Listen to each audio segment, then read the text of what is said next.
Delmonico's ballroom glittered like a temple to wealth. William Thatcher adjusted his formal wear, feeling like an imposter among giants. Around him circulated men who controlled railways, banks, steel mills, the architects of America's industrial future, or its corporate masters, depending on perspective. Mr. Thatcher, delighted you could attend. Theodore Ashford appeared at his elbow, shorter than expected, but radiating confidence. The Scottish immigrant had become one of America's richest men through steel manufacturing and ruthless business practices. The Times covering our humble charity event? Supporting education for war orphans seems newsworthy, Thatcher said carefully. The gala's stated purpose was raising funds for children left fatherless by the Civil War.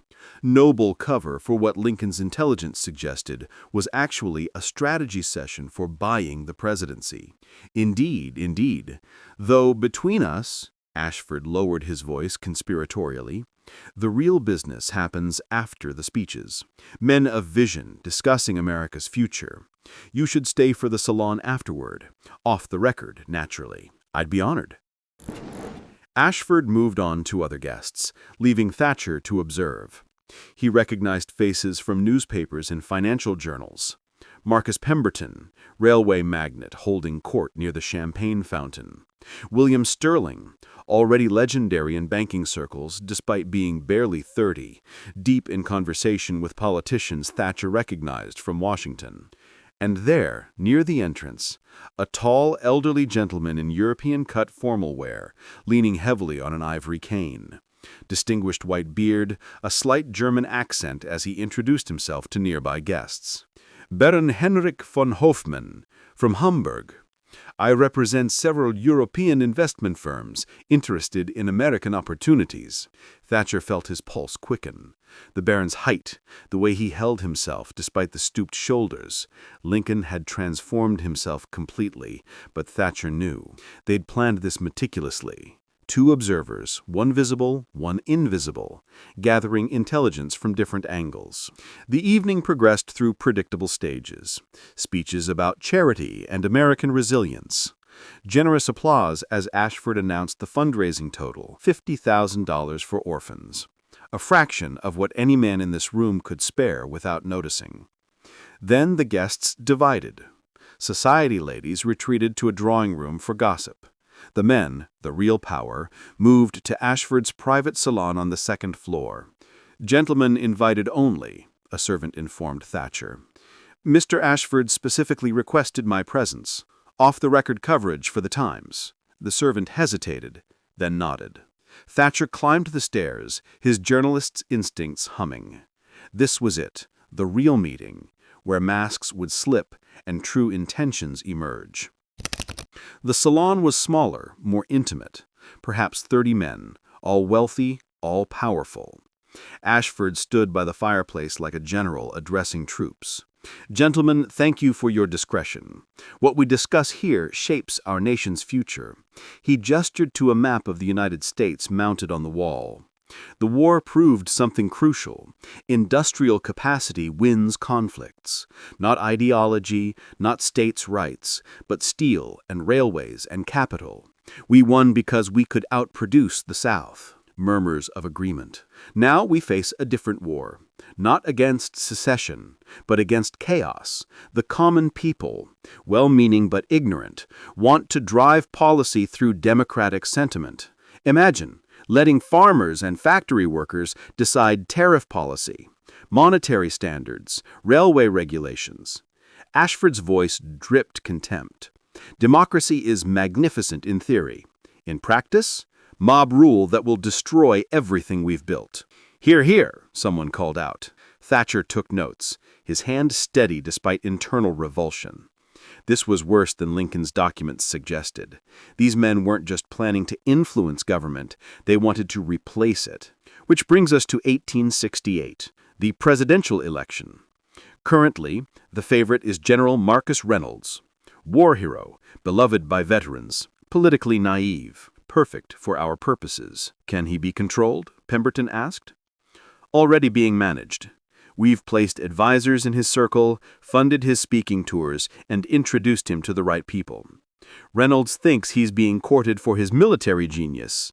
In reality, he's being groomed as our instrument. And if he resists? Sterling's voice was cold, calculating. Then we ruin him. Financially, reputationally, whatever necessary. But I don't anticipate resistance. Reynolds wants to serve his country. We'll simply define what that service entails. Laughter rippled through the room. Thatcher felt sick. Reynolds was a genuine hero who'd saved the Union. Now he was being turned into a puppet by men who viewed democracy as an inconvenience. And what about opposition? Someone asked. Reform politicians, progressive newspapers. Money solves most problems, Ashford said. We buy newspapers or bankrupt them. Politicians either join us or face primary challengers we finance. It's remarkably simple once you control the capital flow. And the legal framework, this from a lawyer Thatcher didn't recognize, already being established. Corporate charters that give us rights equivalent to individuals. Legal protections for business that supersede worker interests. In 10 years, we'll own the courts as completely as we'll own the presidency. Baron von Hoffmann spoke for the first time, his German accent thick. What you describe is oligarchy, gentlemen. Not unprecedented in Europe, but in America. The Republican experiment ends? Ashford smiled. The experiment was always doomed, Baron. Human nature demands hierarchy. We're simply establishing it rationally, rather than through bloody revolution. Better us, educated, visionary, civilized, than mob rule leading to chaos. And you need European capital for this? The Baron's question was pointed. We need everyone positioned correctly. When Reynolds takes office, we'll need immediate investment in specific sectors, railways particularly. Your Hamburg banking interests could profit enormously from proper positioning. Lincoln, as the Baron, appeared to consider. I must consult my principals. Such investment requires understanding the full scope. Of course. Perhaps we could speak privately afters. Ashford's eyes gleamed. I can provide detailed projections. That would be most helpful. Thatcher continued taking notes, documenting every admission. This evidence was devastating. Direct quotes about manipulating elections, controlling politicians, subverting democracy. But publishing it would be suicidal. These men controlled half the newspapers in America. Which is why Lincoln's plan didn't involve publication. The meeting continued for another hour. Details emerged about specific politicians already compromised, judges appointed to favorable positions, legislation being drafted to benefit corporate interests. It was a systematic blueprint for transforming America into a plutocracy. Finally, Ashford dismissed the general gathering. Gentlemen, enjoy the rest of the evening. Those with specific interests, please stay for individual consultations. Most guests filtered out. Thatcher lingered, watching as Ashford pulled aside a select few, Sterling, Pemberton, and the Baron. The inner circle, Ashford said, where real decisions get made. Mr. Thatcher, I'm afraid this is where your access ends. Of course. Thank you for the remarkable evening. Thatcher descended to the ballroom, his mind racing. Lincoln was now in the innermost chamber with the conspiracy's architects. Whatever happened next would determine whether they could break this plot. He found Edward Whittemore near the entrance, the banker who served as their inside connection. They'd never met directly, but Lincoln had provided descriptions. Remarkably event, Thatcher said casually, standing beside him. Indeed, though the real work happens upstairs. Whittemore's voice was carefully neutral. I imagine so, though financial matters beyond a journalist's understanding. Perhaps, though I suspect you understand more than you pretend. Whittemore glanced at him. There's a coffee house 2 blocks north, the Athenaeum. I'll be there in 30 minutes. He walked away before Thatcher could respond. The meeting was set. Upstairs, in Ashford's private office, Lincoln maintained his role. The elderly Baron listened as Ashford outlined investment opportunities, nodding occasionally, asking penetrating questions about return rates and risk factors.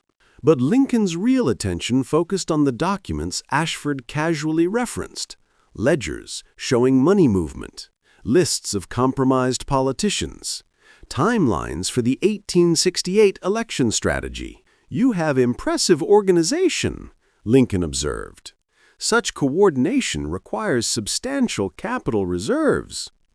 "We've established a central fund, contributions from each major participant held in a trust that disburses as needed. Currently about $3 million, enough to buy several elections." "Held where?" "Empire Trust Bank, managed by Pemberton's people. Completely secure." Lincoln filed away the information. Empire Trust. $3 million. The conspiracy's war chest, funding everything from bribes to newspaper acquisitions to political campaigns. Destroy that, and the entire structure collapsed. "Fascinating," Lincoln said. "Though I must confess, Baron von Hoffmann is not entirely what he seems." Ashford's expression shifted. "Oh!" Lincoln straightened slowly, the stooped posture falling away. The German accent disappeared. When he spoke again, his voice was unmistakable, high, clear, with that distinctive Kentucky cadence. "Theodore Ashford, you're under arrest for conspiracy to overthrow the democratic government of the United States." Ashford went white. "That's impossible. You can't be." "Dead? So I'm told. Remarkably inconvenient for your plans, I imagine." Ashford stumbled backward, his face cycling through shock, disbelief, and calculation. "This is madness. Abraham Lincoln died in 1865. I attended memorial services." "You attended theater. Rather good theater, I'm told." Lincoln moved to the door, turned the key, locking them in. "Now we're going to have a conversation about the future of this republic. Sit down." "You can't possibly. There are 30 men downstairs. I scream, they come running." "And tell them what? That a dead president is threatening you? They'll think you've lost your mind, which might actually help my case." Lincoln's voice hardened. "Sit down." Ashford sat, his businessman's mind visibly working through scenarios. "What do you want? Money? I can arrange." "I don't want your money, Theodore. I want you to understand what you're destroying." Lincoln leaned against the desk, suddenly looking every one of his 58 years. "You think you're bringing rational order? I think you're building a prison disguised as prosperity. You're being dramatic. We're simply ensuring stable governance. You're buying the presidency, turning the government into a corporate subsidiary. Do you understand what that means for ordinary people? The farmers, workers, immigrants who actually built this country? It means efficiency, progress, America becoming the economic power it's destined to be. Under your control, your rules, your profits." Lincoln's voice was quiet, dangerous. "I spent 4 years fighting a war to preserve government of the people, by the people, for the people. I won't let you transform it into government of the wealthy, by the wealthy, for the wealthy. You're one man, one ghost. What can you possibly do?" Lincoln smiled grimly. "More than you imagine. You see, while you were explaining your brilliant conspiracy, you also told me exactly how to destroy it. Empire Trust Bank, $3 million. Your entire war chest in one location." Ashford's expression changed. "You wouldn't dare. That money is legally held, properly documented, by a secret trust funding an illegal conspiracy. I wonder what happens when certain federal prosecutors receive evidence of that, or when depositors learn their bank is facilitating treason. Bank runs can be so unfortunate. You have no proof. I have your own words, recorded by a New York Times journalist downstairs who documented everything." Lincoln pushed away from the desk. "But I'm not interested in legal proceedings. Too slow, too public, too many ways for you to wiggle free. No, I'm going to do something simpler." "What?" "Make that $3 million disappear." Ashford laughed, but it sounded hollow. "Impossible. You can't just walk into a bank and steal $3 million. Watch me." 2 blocks away, the Athenaeum coffee house was nearly empty at this late hour. Thatcher sat in a corner booth, nursing coffee that had gone cold, wondering if Whitmore would actually appear. The banker arrived exactly 30 minutes later, carrying a leather portfolio. He sat across from Thatcher without preamble. "You work with the ghost," Whitmore said quietly. "Don't deny it. I've been expecting contact." "How did you—" "I'm good with numbers and patterns. A Times journalist suddenly interested in industrialist conspiracies, attending events he shouldn't have access to, asking questions that suggest inside knowledge. Either you're suicidally brave or you have powerful backing. Since you're still alive, I'm betting on the latter." Thatcher studied him. "Why help us? You're one of them. Wealthy, connected. I'm a banker who remembers what banking should be. Lending to farmers and small businesses, facilitating honest commerce, not financing oligarchy." Whitmore opened his portfolio. "These are account records for the Empire Trust Secret Fund. $3 million, contributed by 15 industrialists. Used for bribing politicians, buying newspapers, funding Ashford's conspiracy." "How did you get these?" "I'm on the bank's board. Sometimes people forget that accountants see everything." Whitmore pushed the documents across. "What's the plan?" "Lincoln is working on that now, but we need to move the money. Can it be done?" "Theoretically, yes. The fund operates through bearer certificates. Whoever holds them can withdraw. But they're in the bank's vault, and accessing them requires 3 signatures from the trust's board." "Who's on the board?" "Ashford, Pemberton, Sterling, 2 others. Any 3 can authorize transactions." Thatcher's mind raced. "Can signatures be forged?" "Technically illegal, ethically questionable, practically difficult." Whitmore smiled slightly. "But I happen to be very good at reproducing signatures. Banking skill. How long would it take? If I had access to authentic examples, 2 hours to create convincing forgeries, another hour to process the withdrawal documentation. And moving $3 million? That's trickier. Can't just carry it out in bags. Would need to wire it somewhere, split it across multiple accounts to avoid suspicion. Could you wire it to war widows' funds, veteran hospitals, reconstruction programs in the South?" Whitmore's eyes widened. "You want to steal their conspiracy money and give it to the people they're trying to control? Poetic justice. Can it be done? If we move fast before they realize what's happening, yes, but we'd need those signatures tonight. The bank opens in 8 hours." Thatcher stood. "Then we'd better get back to Delmonico's." In Ashford's office, the standoff continued. Lincoln had taken a seat, making himself comfortable, while Ashford paced like a caged animal. "You're insane if you think you can steal $3 million from Empire Trust." "Probably, but I've been called worse." Lincoln watched him pace. "Here's what's going to happen, Theodore. You're going to write me authorization to access that trust fund. So will Pemberton and Sterling. 3 signatures, as required." "Why would we possibly—" "Because the alternative is worse." Lincoln's voice went cold. "I can expose this conspiracy publicly. Every newspaper not in your pocket, and there are still a few, will run the story. The scandal will destroy you, not just politically. Your businesses will collapse when the public learns you were trying to overthrow democracy. Your name will be synonymous with treason. You'd cause chaos, exactly what you claim to want to prevent." "True, which is why I'm offering you a choice. Sign the authorization, and this stays quiet. The money disappears, your conspiracy collapses, but your reputations remain intact. You'll be frustrated plutocrats instead of exposed traitors. And if we refuse, then I burn your world down and rebuild from the ashes. Your choice." Ashford stopped pacing. His business instincts warged with his pride. Finally, pragmatism won. "Even if I sign, Pemberton and Sterling won't. They're not fools.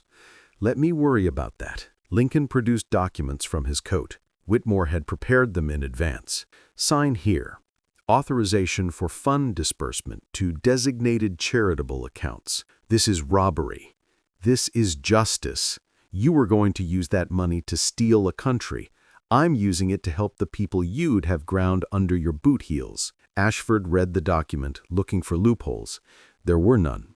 Whitmore had been thorough. Finally, with visible reluctance, he signed. "There. Satisfied? 1 down, 2 to go." Lincoln pocketed the document. "Now you're going to help me convince your colleagues." "I will do no such thing." Lincoln smiled without humor. "Theodore, you're a brilliant businessman. Surely you recognize a losing position. Your conspiracy is exposed. Your funds are about to vanish. You can either help minimize the damage or watch everything burn. Choose wisely." Downstairs, the gala was winding down. Guests departed into the snowy night. Servants cleared champagne glasses. The orchestra packed instruments. Pemberton and Sterling remained, talking quietly near the fireplace. Thatcher and Whitmore entered together, moving with purpose. "Gentlemen," Whitmore called out, "a moment of your time. There's been a development." Pemberton turned, frowning. "Edward, what are you doing here? Preventing a disaster. Ashford needs you upstairs immediately. There's been a complication." "What kind of complication?" "The kind best discussed privately. Please, it's urgent." The two industrialists exchanged glances, then followed Whitmore up the stairs. Thatcher trailed behind, his revolver hidden but ready. They entered Ashford's office to find him sitting very still, unnaturally pale. Baron von Hoffmann, or rather the man who'd been playing that role, stood by the window. "What is this?" Sterling demanded. "Gentlemen," Lincoln said, turning to face them, "we need to discuss the future of your conspiracy. More specifically, how it ends tonight." Recognition dawned slowly, then all at once. Pemberton actually gasped, "Dear God!" "Not quite. But I appreciate the religious invocation." He gestured to seats. "Sit. We have business to conclude, and I'd prefer to do it civilly." "This is impossible," Sterling said. But he sat anyway. Confronted with the impossible made real, even titans of industry could be shocked into compliance. Lincoln explained the situation with brutal efficiency. The conspiracy was exposed.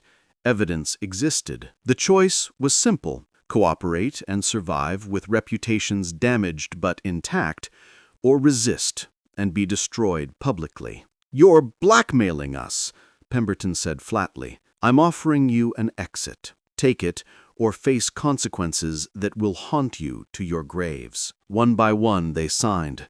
Sterling fought longest, his banker's mind calculating odds and finding them unfavorable. But eventually, pragmatism prevailed over pride. By midnight, Lincoln held 3 signatures authorizing the complete disbursement of the conspiracy's war chest. "Congratulations, gentlemen.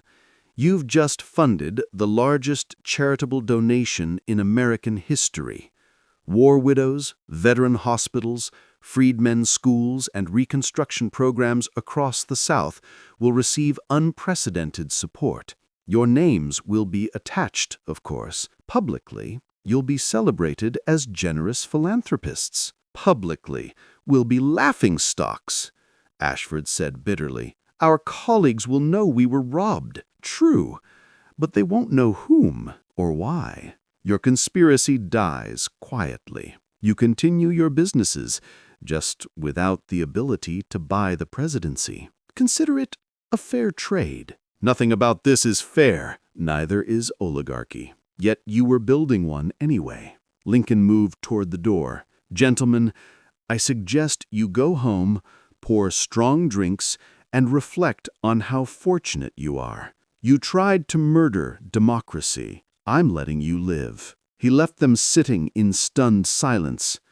Empire Trust Bank opened at 8 o'clock. Edward Whitmore arrived at 7:30, carrying authorization documents bearing 3 genuine signatures and an expression of absolute confidence. The night guard recognized him. Board member, familiar face, no cause for suspicion. "Early morning, Mr. Whitmore?" "International transfers. Time sensitive." He moved through the marble lobby towards the vault manager's office. Behind him, unseen in the pre-dawn darkness, Lincoln and Thatcher waited in a carriage across the street. "Think it'll work?" Thatcher asked. "Whitmore is competent. The authorizations are legitimate, signed by the actual board members. Legally, this is a valid transaction." Lincoln's tone was dry. Of course, the board members signed under duress after being confronted by a dead president. Minor technicality. You're remarkably calm for someone committing the largest bank robbery in American history. I'm not robbing the bank. I'm redistributing funds from a criminal conspiracy to their victims. Semantics matter. They watched the bank's entrance. Gas lamps flickered against the dawn. New York was waking.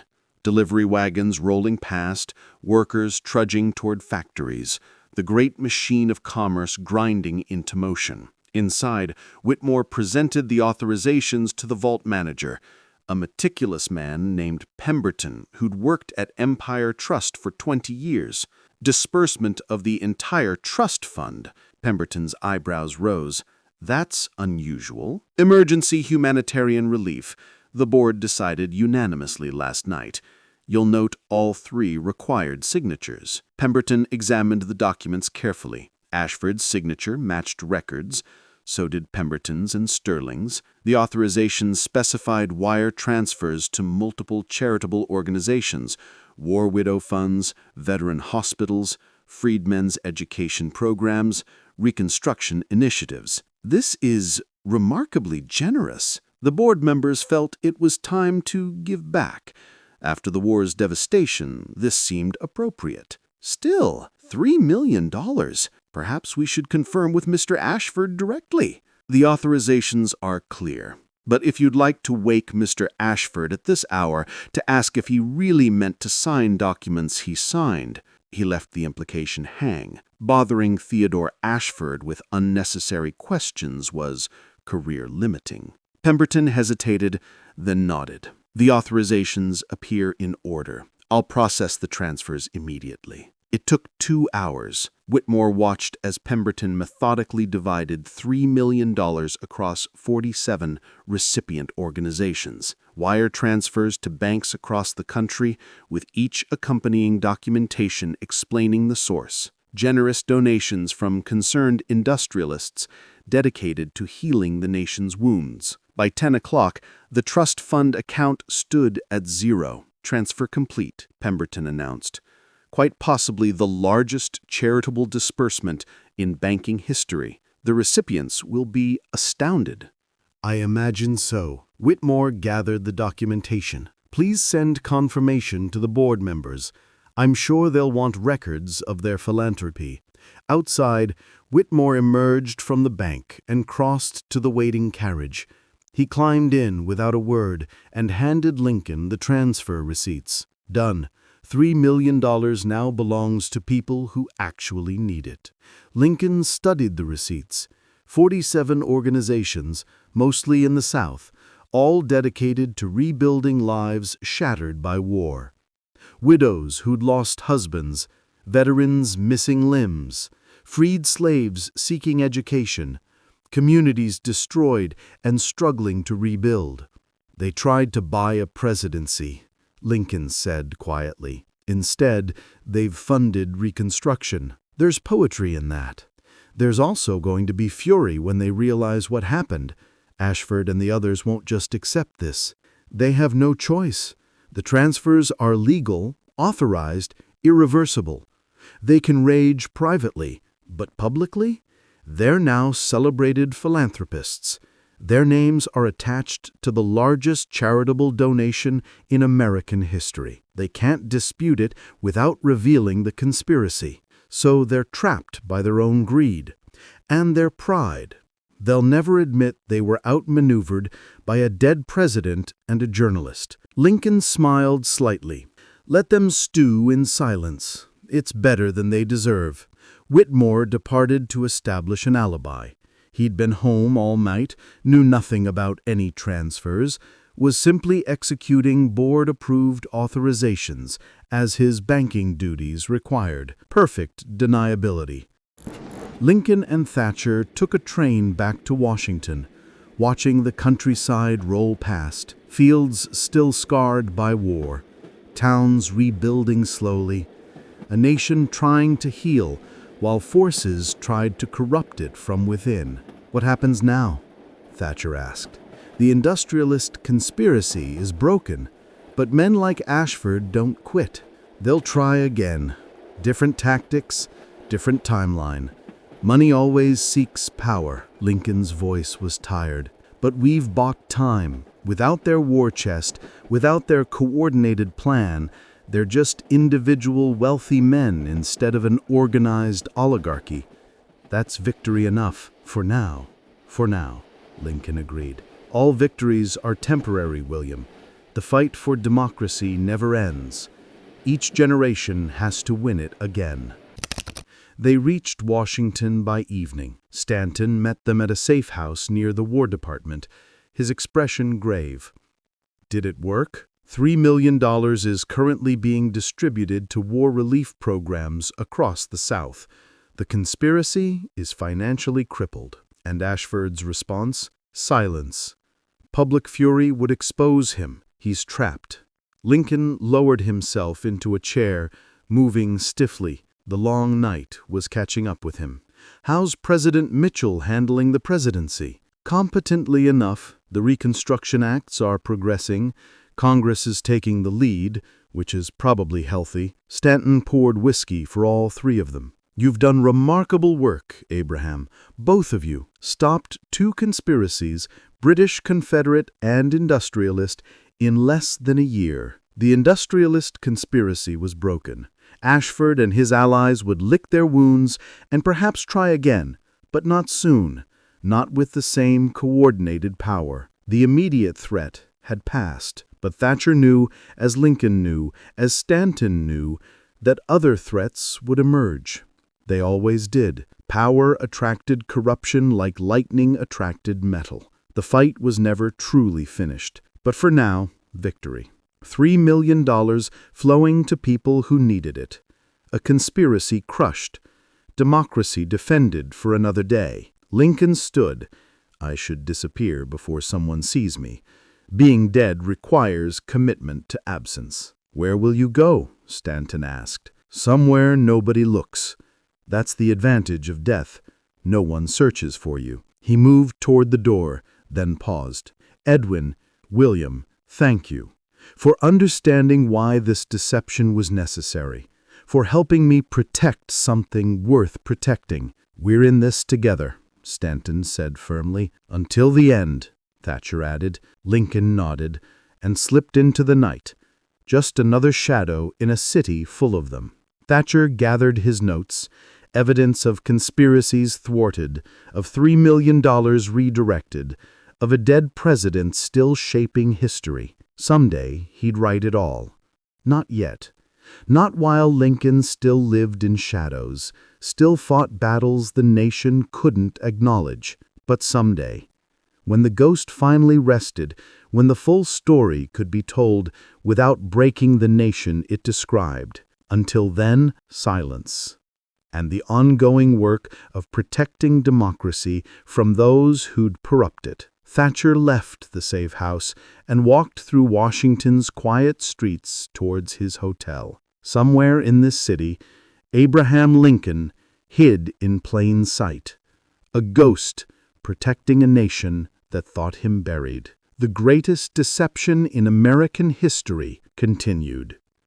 And William Thatcher, keeper of impossible secrets, went home to sleep and dream of the day when truth could finally be spoken.